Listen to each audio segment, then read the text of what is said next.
मेरे स्टूडेंट्स, हम पढ़ रहे थे पाइला के बारे में। आज हम इसमें पढ़ेंगे ब्लड वेस्कुलर सिस्टम के बारे में। इसका blood vascular system open type का होता है। इसके ब्लड वेस्कुलर सिस्टम में पेरिकार्डियम, हार्ट, आर्टरीज, साइनसेज और वेन्स भाग लेते हैं।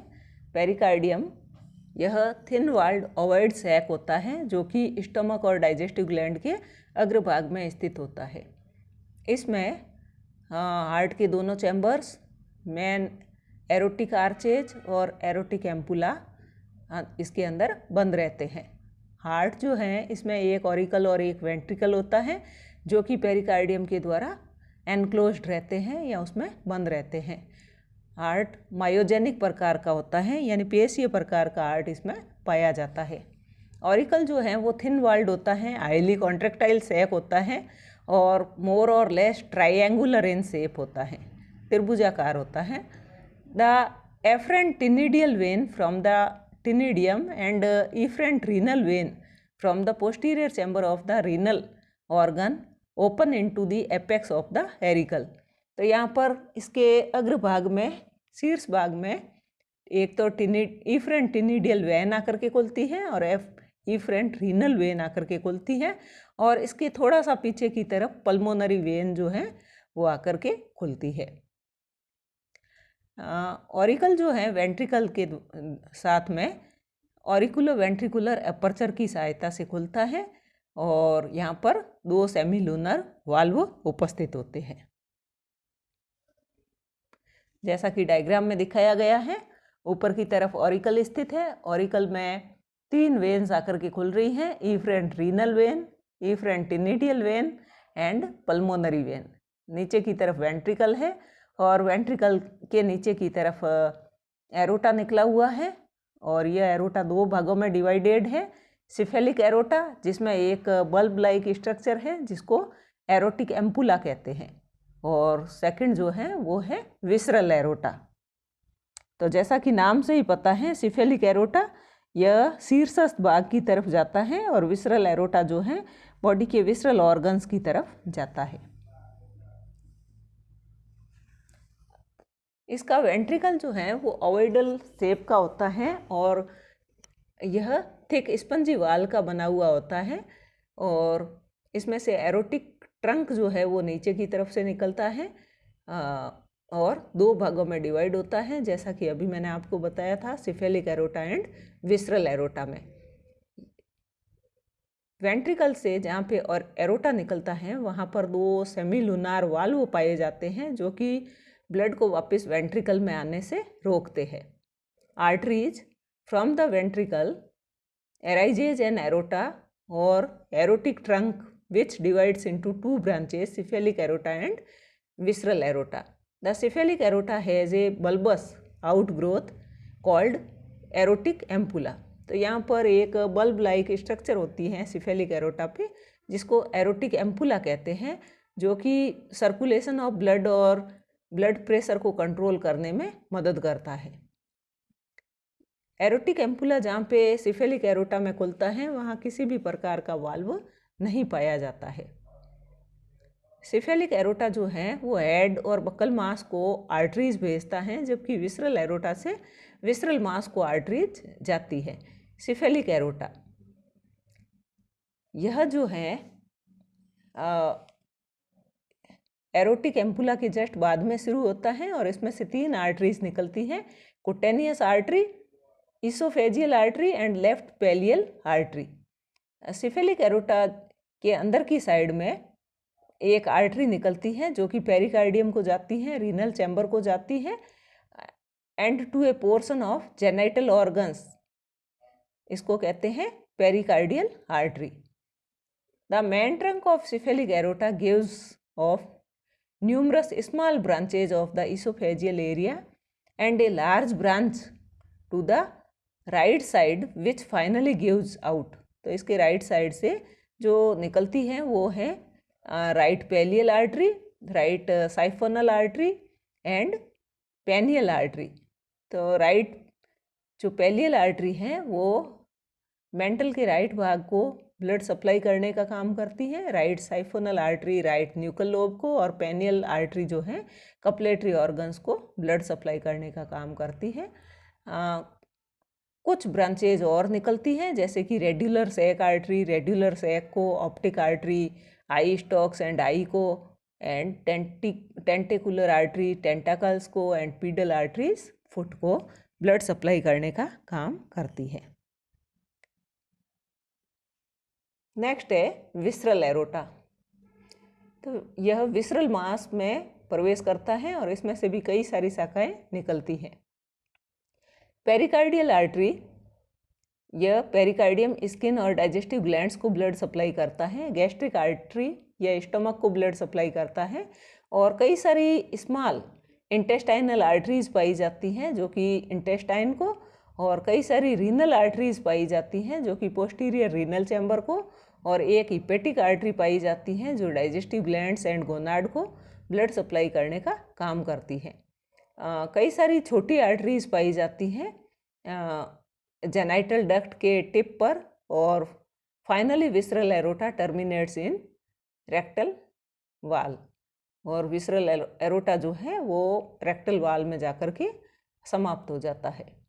कई सारे साइनसेज पाए जाते हैं, तो क्योंकि इसमें blood vascular system open type का होता है, तो आर्टरीज के द्वारा ब्लड सप्लाई हुआ और उसके बाद में ब्लड जो है वो साइनसेज में भर जाता है। साइनसेज से वेन्स की सहायता से ब्लड वापस हार्ट तक लाया जाता है।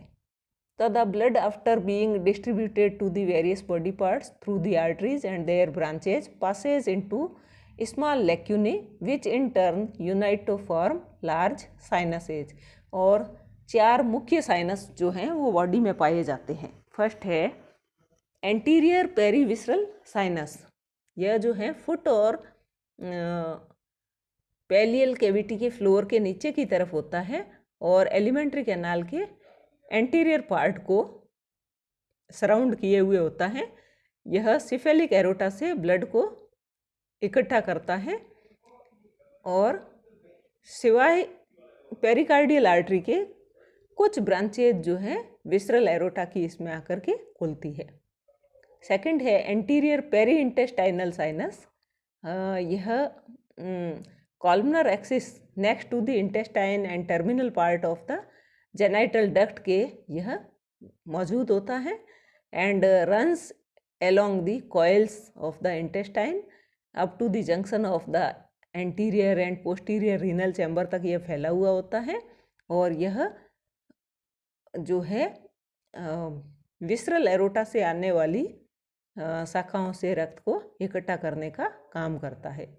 नेक्स्ट है ब्रैंकियोरीनल साइनस, यह right side of the anterior renal chamber वहाँ पर उपस्थित होता है और रीनल चैम्बर से यह ब्लड को इकट्ठा करता है। पल्मोनरी साइनस, यह पल्मोनरी सैक की दीवार में स्थित होता है और पल्मोनरी सैक से ब्लड को कलेक्ट करने का काम करता है। यहाँ पर डायग्राम है जिसमें दिखाया गया है, हार्ट दिखाया गया है जो कि पेरिकार्डियम के अंदर है। इसमें ऑरिकल एंड वेंट्रिकल है। ऑरिकल के अंदर 3 शाखाएं आकर के खुल रही हैं जो कि pulmonary efferent pulmonary vein, efferent renal vein and efferent ctenidial जो वैन है वो यहाँ आकर के खुल रही है। और नीचे की तरफ वेंट्रिकल है, वेंट्रिकल से सिफेलिक एरोटा और विसरल एरोटा निकल रहे हैं। सिफेलिक एरोटा जो है इसमें एक एरोटिक एम्पुला बल्ब जैसी संरचना है जिसको एरोटिक एम्पुला कहते हैं और इसमें आगे चल करके एक शाखा निकलती है, कुटेनियस आर्टरी है, इसोफेजियल आर्टरी है, लेफ्ट पेलियल आर्टरी है और यहाँ पर अंदर की तरफ एक शाखा निकलती है जिसको पेरिकार्डियल आर्टरी कहते हैं। आगे जाकर के यह और शाखान्वित हो जाता है और शाखान्वित होकर के इसोफेजियल आर्टरी बनती है, लेफ्ट साइफोनल आर्टरी बनती है, रेड्यूलर सैक आर्टरी बनती है और इसमें आगे चल करके pedal artery, tentacular artery, optic artery and penial artery और right siphonal artery, right pallial artery ये इसमें से होकर के निकलती है। और विसरल एरोटा से यहाँ पर जैसा चित्र में दिखाया गया है pericardial artery, hepatic artery, renal artery, gastric artery, intestinal arteries and posterior renal chamber तक जो है गई हुई है। नीचे की तरफ यहाँ पर जो है एंटीरियर रीनल चैम्बर है। तो यहाँ पर एफरेंट रीनल वेन है जो कि ब्लड को वापस कलेक्ट कर रही है। एफरेंट रीनल साइनस है, इफरेंट रीनल वेन है। इसके अलावा ऊपर की तरफ जो है पेरीविसरल साइनस है और ब्रैंकियो रीनल साइनस है और इफरेंट पल्मोनरी वेन है जो कि ब्लड को वापस हार्ट की तरफ ला रही है। इफरेंट टिनिडियल वेन है जो कि ऑक्सीजनेटेड ब्लड को वापस हार्ट की तरफ ला रही है। एफरेंट टिनिडियल वेन है जो कि डीऑक्सीजनेटेड ब्लड को टिनिडियम की तरफ ले जा रही है। तो ये इसमें डायग्राम में दिखाया गया है। नेक्स्ट है चीफ वेन्स। तो इसमें मुख्य जो वेन्स पाई जाती है 5 वेन्स है। एफरेंट टिनिडियल वेन है, इफरेंट टिनिडियल वेन है, afferent renal vein, efferent renal vein and pulmonary vein है। एफरेंट टिनिडियल वेन जो है वो रेक्टम से और इसकी शाखाएं जो हैं वो रेक्टम से और terminal part of genital duct, perivisceral sinus और ब्रैंकियोरीनल साइनस जो है ये इसमें होते हैं। ये वहाँ से इसकी जो शाखाएं हैं वो यहाँ खुलती है। It sends blood through numerous branches to the gill lamellae for purification. यह गिल लेमेला को रक्त को शुद्ध होने के लिए इसके द्वारा भेजा जाता है। इफरेंट टिनिडियल वेन जो है वो एंटीरियर रीनल चैम्बर के ऊपर होती है और यह टिनिडियल लीफलेट से ब्लड को लेकर के आती है मेंटल कैविटी से और ऑरिकल में आकर के खुलती है। एफरेंट रीनल वेन इसमें अशुद्ध रक्त होता है और पोस्टीरियर रीनल चैम्बर की रूप पर स्थित होता है और यह ब्लड को पोस्टीरियर रीनल चैम्बर में ले जाने का काम करता है। इफरेंट रीनल वेन जो है पोस्टीरियर रीनल चैम्बर से ब्लड को ऑरिकल तक लाने का काम करता है। पल्मोनरी वेन जो है यह वाल्स ऑफ पल्मोनरी सैक से ब्लड को कलेक्ट करती है और ऑरिकल में आकर के खुलती है। इसके ब्लड में रेस्पिरेटरी पिगमेंट हीमोसाइनिन पाया जाता है जिसमें कि कॉपर और प्रोटीन कंपाउंड पाए जाते हैं और हीमोसाइनिन प्लाज्मा में घुला हुआ होता है और इसके कारण रक्त का रंग जो है वो नीला दिखाई देता है। यहाँ पर इसकी आउटलाइन दिखाई गई है, डायग्रामेटिक प्रेजेंटेशन।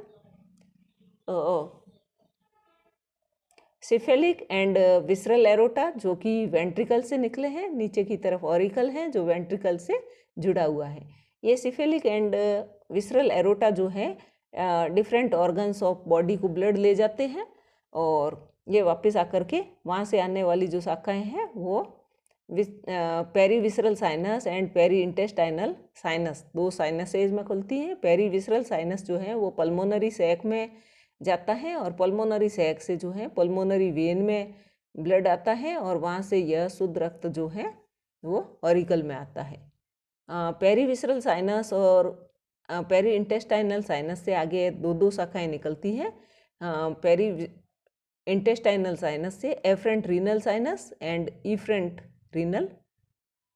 Renal vein. तो एफरेंट रीनल वेन जो है वो पोस्टीरियर रीनल चैम्बर को ब्लड ले जाती है जिससे कि एफरेंट रीनल वेन के द्वारा शुद्ध रक्त को ऑरिकल में ले जाया जाता है। एफरेंट रीनल साइनस जो है वो एंटीरियर रीनल चैम्बर में जाकर के खुलता है। इसी प्रकार से पेरीविसरल साइनस से निकलने वाली शाखाएं भी एंटीरियर रीनल चैम्बर में एंड ब्रैंकियोरीनल साइनस में जाकर के खुलती है और इनके द्वारा ब्लड जो है वापस डिफरेंट टिनिडियल वेन्स के द्वारा कलेक्ट होता है और टिनिडियम में ले जाया जाता है और यह शुद्ध रक्त होता है जिसको कि डिफरेंट टिनिडियल वेन की सहायता से ऑरिकल में ले जाया जाता है। थैंक्स।